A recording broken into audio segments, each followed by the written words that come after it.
are you? Well, when I checked in the shower this morning, everything was hunky-dory till I nearly broke my neck trying to use the soap on a rope. Oh, yes. Oh, my gosh, the soap on a rope. Well, when I was getting ready, I was listening to some song on the show, and it's like crickets were happening, and I was like, what is going on? Where am I? Club Tropicana. I know. Yeah, well, you don't get... Crickets don't exist in the UK. People panic when they hear something like that because they think it's like a scene out of Moses and the 12 Commandments is happening. You go, what the hell's that? I was like, is Dave in my backyard? Because the crickets certainly are chirping this morning. You'd know if I was in your backyard, I'm telling you. Anyway, that's another story. Oh my goodness, happy Tuesday. Wider than a mile. So what we're talking about today, what's on the agenda? We are going to talk about the importance of cultivating and building a tribe. Building a tribe? Building a tribe. And when I talk about a tribe, I'm talking about the people you surround yourself with. Oh, right. I thought we were, into one of these cult things then. Well, that's a form of a tribe. But really? Yeah. So yeah, I'm not sure, like it's kind of all on social media. Like you see the signs that says, find your tribe and love them hard. Like find the people that you want to be around and embrace them and love them and make them part of your tribe. So I thought, well, let's just kind of talk about this. What is a tribe? Well, we know that they've been around for thousands of years. And traditionally, they've typically grown from social, economic, religious, and common cultures around the world. So they're everywhere. And they work. And so, like, there are ones, like gangs. Like, that's not an awesome tribe, but it really is kind of a tribe. A cult is a tribe. And those sorts of things. And I'm going to get into why those things are so popular and so important for some people. But I wanted to sort of talk about what my definition of a tribe is. And it's kind of a traditional definition, but there's a little bit of things that are a little more new school and not so old school as like the dictionary version of what a tribe is. Is there a totem pole involved in this? I'm sorry, what? Is there a totem pole involved in it? Could be. Depends on what your tribe is into, right? I want a totem pole in our back garden. Yeah. As a garden feature. They're amazing. Totem poles have a lot of power in them. Nobody's thought about selling them in garden centres in the UK yet. I think I could be on a good winner here if I can import them from Canada or, Texas, wherever they're coming in from. I could get a container full of totem poles and start selling them at the garden centres. I'm not sure you'd want a Texas totem pole, but you might. I'm not sure. Well, I'm not sure. Basically what it is a cactus without the arms on it. And you've got to be kind careful. of. If you've got to be careful, you might feel a big prick. But that's another story. So. And we digress, and it's okay. Digress? What does that mean? Digress. I've never digressed in my life. Sure. So my definition of a tribe is pretty much the same, but it's really a group of like-minded people, friends, etc., who have loyalty to each other. Their rules and values and beliefs are pretty much in alignment, and they're working towards the goal of the greater good, but all of them have their separate journeys. So it's really this group of people who are coming together for a common goal or a common greater good, and they're all in. Like, people are all in when you're in your tribe, and it's that 100% in a relationship that makes this tribe work. So what makes this connection so spectacular is that it meets many of our human needs that we're meeting every day. And I've kind of talked a little bit about these the last few weeks that I've been on, but I'm just going to go through them really quickly and then sort of dissect them a little bit. So there's certainty. We're all needing certainty. We all need uncertainty. We're all seeking some significance to feel special. Love and connection is a huge one. Growth, and then contribution. So if you think about these 6 human needs that we're meeting every day, if you find something, an act, a person, a behavior that meets 2 of these needs, it becomes almost like an addiction. So if you think about a tribe, let's just break it down a little bit. So if you're thinking about a tribe, if you have certainty, they're there for you thick and thin. So I think about the 3 musketeers. That's kind of like a little tribe, right? So they're there for you thick and thin, in and out every day. That's not the names, it's D'Artagnan. Porthos and whatever the other two are called, I can't remember, but not thick and thin, and that's a bit of a Bobbin's description of them. Are you a musketeer? No, I'm thick and thin. And this is overweight, and this one's obese. Now, it's the rekindling of the Three Musketeers. My God. Well, okay. So we think about significance, and we all want to feel part of something. We all want to feel special, and our tribe makes us feel special and a part of something. And of course, one of the big ones, love and connection, is that loyalty, that love, that togetherness. There's a sense of trust, there's a sense of belonging, and that's when we get back to like those tribes that maybe wouldn't serve us well, like those gangs and, some sort of cult activity. In the moment, they do serve us well because there is that sense of belonging and sense of purpose. And then there's growth. Like we have our tribe push us in ways that are healthy for us and good for us. Like I'm thinking about, and then the contribution, both contributing yourself and receiving contribution from others. So I'm thinking about that growth and contribution. This last weekend, I did a race in the mud with a bunch of women. Yes, and I saw that. I thought you were on the run from something. I thought, what on earth are you doing there? Yeah, no, from the mud and the water and the mud. It's not a good look, is it? It's not a good look. I mean, God, I bet you stunk as well. I bet that mud absolutely reeked. I bet no one will come near you. Well, there was some talk of some smell, but I showered.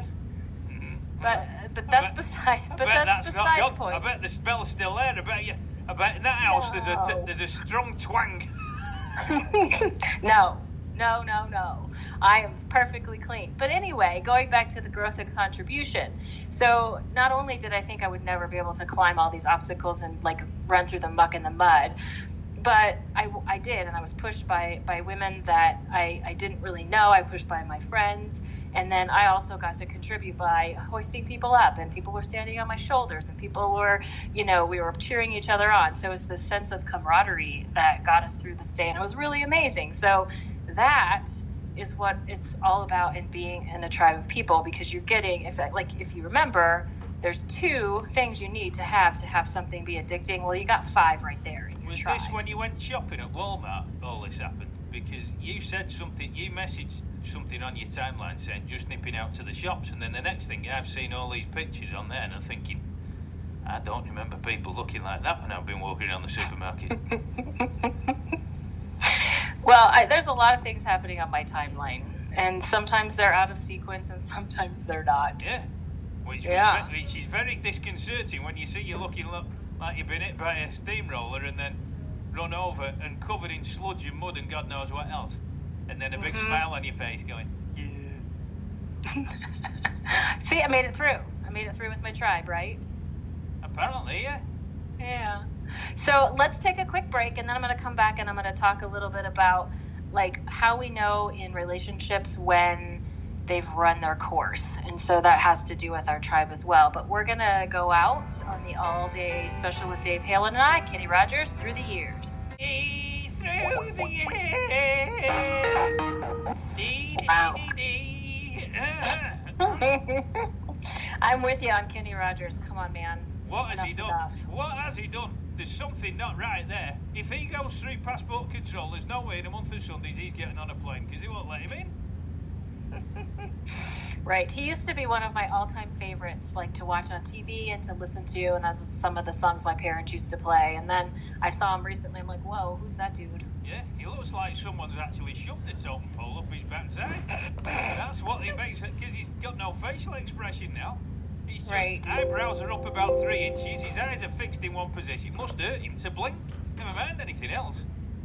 Yeah, I don't know what people are thinking when they do that. Yeah. So anyway, let's get on with this, and then we got about 9 minutes or so to finish this up and wrap up. So how do we know when relationships or tribe members have run their course? And it happens, like relationships run their course, and people come in our lives every day, and they come in for a reason and they leave for a reason. But how do we know? And I think if we can have a little bit of awareness about what's happening around us and for us, then we can certainly know when it's time to end those relationships or when they've run their course. So awareness around values that are no longer aligned. And that happens. I mean, I've had friends for 30 years, and our values that we had, 30 years ago, which kind of ages me, are very different than the values we have today. But we're still 28. Friends. You're only 28. What on earth are you talking about? I know. You told me you were 28. You said, I'll bring a lot of young followers to the program. I'm sorry to disappoint you. Bugger. Right, 20. I thank you, Dave, because if people saw me, they would be like, meh, I think she's full of caca. Mm-hmm. If people saw you, they'd think, I want to go on one of them mud runs with her for sure.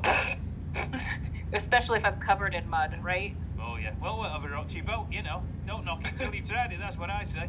These spas you pay a fortune for, you go to them, they cover you in mud there. You don't have to go anywhere, you just lie there. You don't have to break your neck running.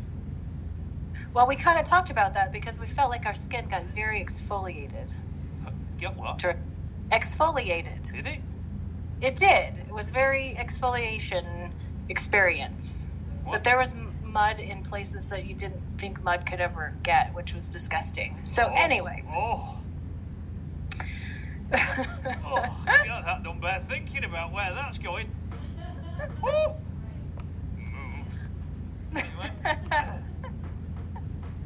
Okay, again. You've had an accident. No, it's mud. It's mud, trust me, it's mud. Are you sure, love? My God, get it. Oh. Anyway. Right. God. And Carry on. My head's just gone right out the window there with that one. Oh my goodness. So anyway, back to the awareness. So our values no longer are aligned. Our rules and boundaries are tested by each other. And these things can cause discomfort, which can cause our protector, which we've talked about before, is our ego, to show up. And that person operates from that survival mode that we've talked about quite a bit. So, before this happens, just to be sensitive to awareness, and it may be time to sort of be brave and to take that step to have that conversation like, is this relationship the way it is right now serving both of us?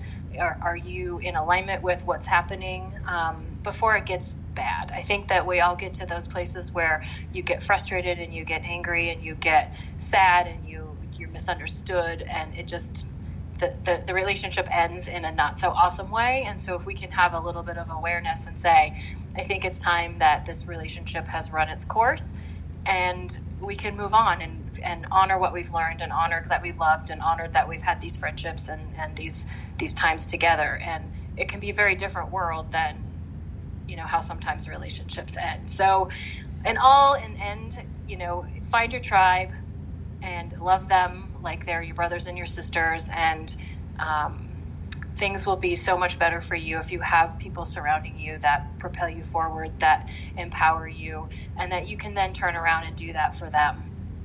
Like you can help them over muddy obstacles and those sorts of things, muddy obstacles of life, if you will. I'm not getting involved in this mud description thing anymore. It's just turned my stomach. It's just don't bear thinking about it. I'm sorry, Dave, that there's a picture in your head that you're not happy with. No, I can't. It's not sitting well with me at all. Well, you better not go watch any mud wrestling. Spatulas are at the ready. That's all I can say. So I guess what we could do is I could tell you all about how to get a hold of me, how to follow me, and then we can end the show with a song. So follow me on Facebook, Chris Saunders. Instagram, follow Your Whole Heart, and then I have a YouTube channel, Christine Saunders Wholehearted Life, and I would love to have people message me, hook up with me, and hopefully in the next couple of weeks we can have some people send us in some questions and I can answer those, or maybe even want to come on and have a chat with me on the radio. That would be awesome. So yeah, so I think we'll just end, if that's cool with you, Dave, and we're going to end with Jennifer Hudson, Spotlight. Thank you. Anyone got a mud pack? That's what I want.